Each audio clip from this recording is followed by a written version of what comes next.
My concern throughout the pandemic was this was not that we're not going to get through the pandemic, but what sort of mark it might leave in our country, both in terms of the debt burden and draconian rules that were brought in but never removed.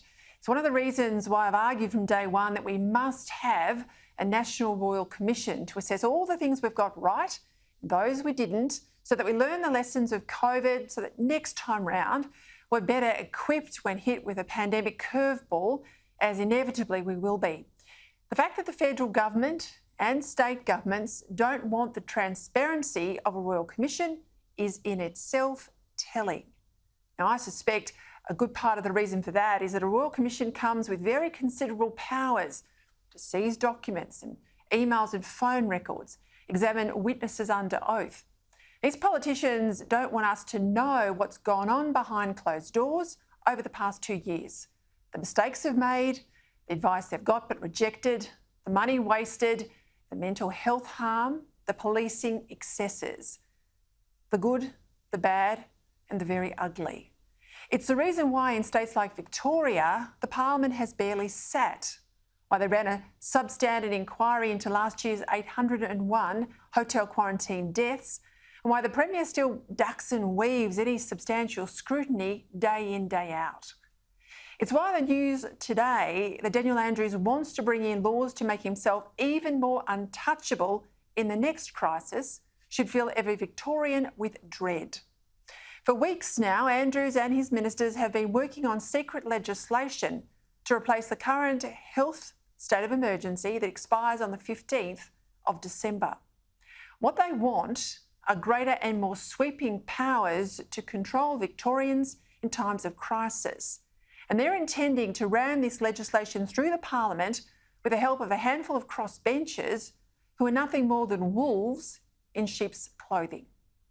That's the same crossbench, let's not forget, that gave them the extraordinary powers that have been deployed to date in this pandemic, powers that have damaged the once proud international reputation of Melbourne, the longest and harshest lockdown in the world, riot police on suburban streets, rubber bullets used against protesters, tens of millions of dollars in petty fines, and restrictions that we've never seen before, even in wartime.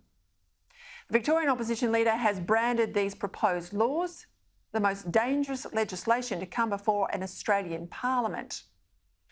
He says too, the most extreme, dangerous and excessive laws ever brought before our state. Liberal leader Matthew Guyan, he's not wrong.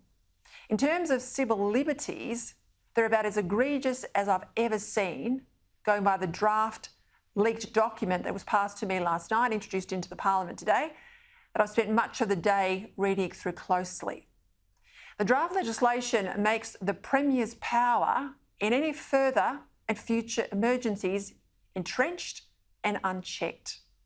Under this plan, Daniel Andrews would be granted the power to declare a state of emergency where the Chief Health Officer shifted sideways.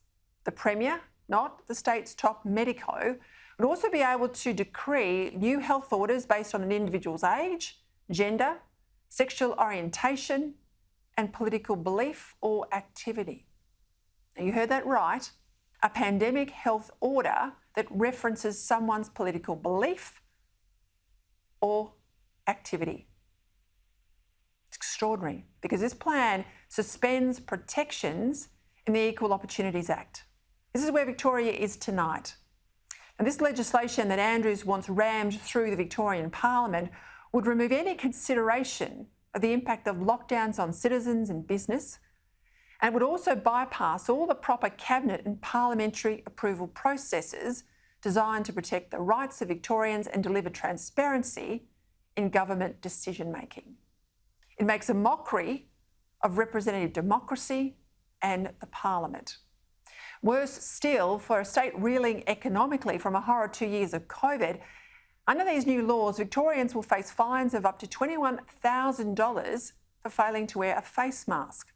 And businesses that fail to check in via QR code their customers properly, they're on the hook for fines in excess of $109,000. Now, I've never seen anything like this before in a parliament in this country. I don't think anyone has. Even our federal laws against suspected terrorists have checks and balances designed to protect the liberty and human rights of Australians and appropriate oversight by independent authorities. Not so here. Oversight is quashed, equal opportunity and human rights protections bypassed, and enormous power handed to the one man in the state that we know, that we have seen, will use it to quash dissent from ordinary Victorians that he is supposed to lead, but dominates. Given Labor's numbers in the lower house, there's nothing anyone can do to stop it passing that chamber. But it's incumbent on every Victorian to understand it's a little different in the upper house. And even if you voted Labor in the past, you can't ever have wanted this. So put pressure on upper house MPs, those on the crossbench, to claw back what's proposed and ensure Victorians don't lose their rights, just as there's hope their freedoms are being returned. Melbourne is a city that suffered more than any other in the world in terms of liberties stolen in the name of defeating this virus. To now let this Premier steal anything more would be criminal. Indeed, this is a government that deserves to lose power at the next election, not have more power handed to them before then, thanks to the supine and coward crossbenchers in the Victorian upper house, before Victorians themselves get their say at the ballot box in November next year.